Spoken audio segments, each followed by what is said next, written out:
What I want to really focus on is the technical challenges that we face in trying to secure the data and also to achieve a reasonable level of privacy. In some senses, we don't even know what security is, but what we're doing is following what's considered to be best practice, which could have flaws.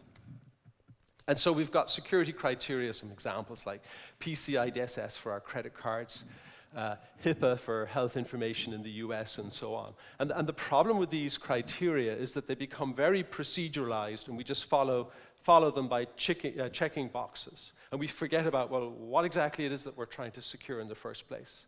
And when we start looking at all of the breaches over the last couple of years, lots of these systems would have met various criteria, but still are being breached. So again, even for small systems, it's hard to get security perfectly right.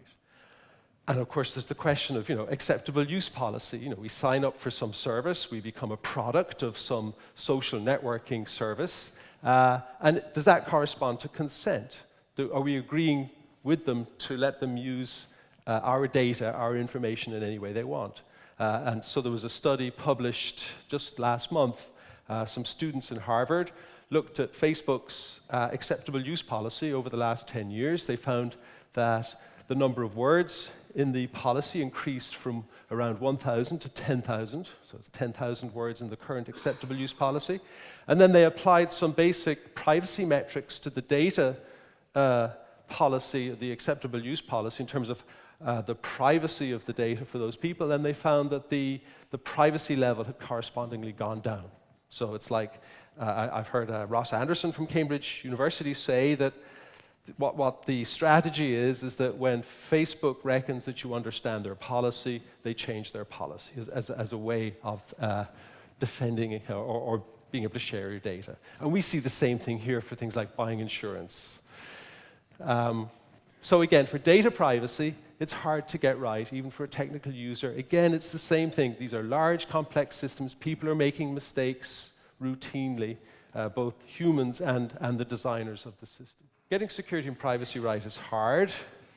And my view would be that going back to Shannon's maxim, right, where we can't rely on security by obscurity, we can't rely on security and privacy by obscurity. So that if a system knows about people, has data about people, is sharing data about people, then those people should have a right to know about that system. How is it managing that data?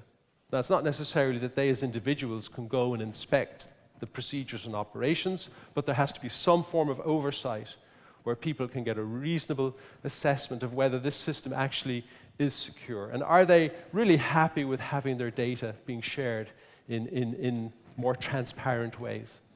So, in some sense, we could reinterpret Shannon's maxim. It's not that the attacker knows the system, but everybody should know the system. If you're going to store my data, I need to know, are you storing it correctly?